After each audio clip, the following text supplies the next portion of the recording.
Hello, guys. One of the most important combinations,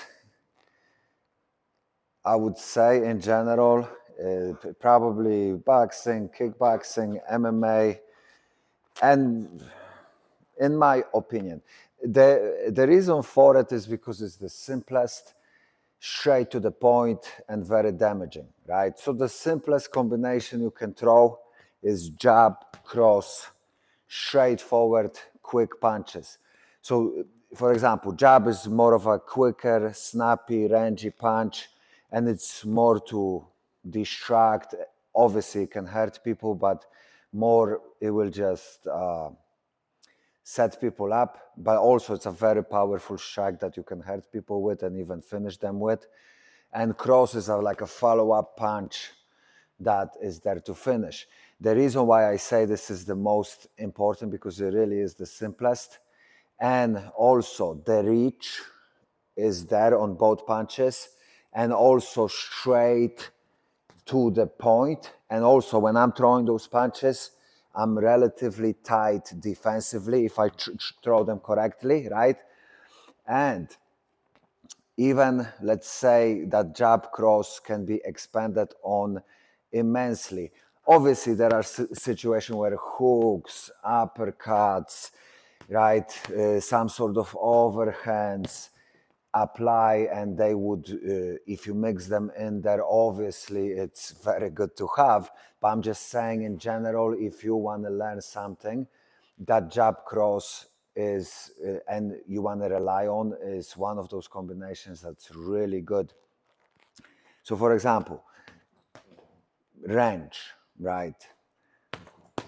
Power, same thing, like you can do the power, right?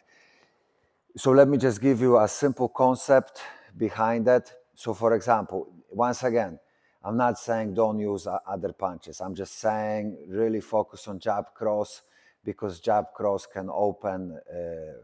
It's very simple. And you can be, if you become a master at it, you can really do crazy damage and good work with those punches by themselves, right? So obviously you can work a jab as a distance control tool, right? If I'm, let's say, set somebody up, doubling up, body, head, right? So the jab by itself, right? Let's say if I set somebody up with only a jab, here and there, I can look for a cross, right? For a power, right? Even that jab cross by itself, if you train it efficiently, it can do a lot of damage, right? So even what I just showed you by itself, it's already quite delicious, let's say.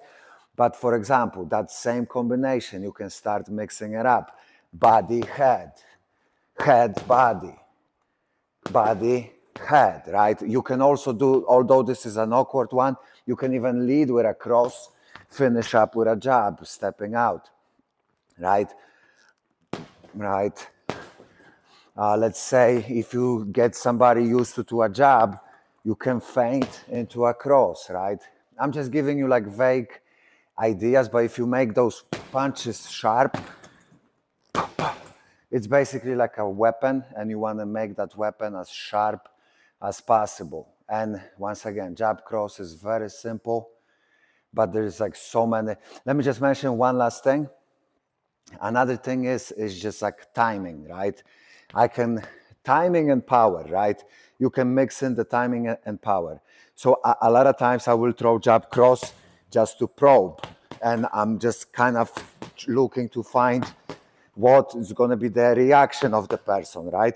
And then I will add that power to catch them off guard, right? Or I will throw jab, set up body, right? Or I will set up body to come back to the head. In this moment, I would add a hook, right? But once again, you get the idea. Timing, distance, tight, straight to the point punches, very dangerous, right? And also mixing in the levels. So this simple jab cross combination can open all of that up. And if you add onto it kicks, hooks, uppercuts, all of that stuff, it expands it even that much more. Take care, guys. Like, share, subscribe. If you want to purchase, if you want to click link in the bio, you supporting the channel. Thank you, guys.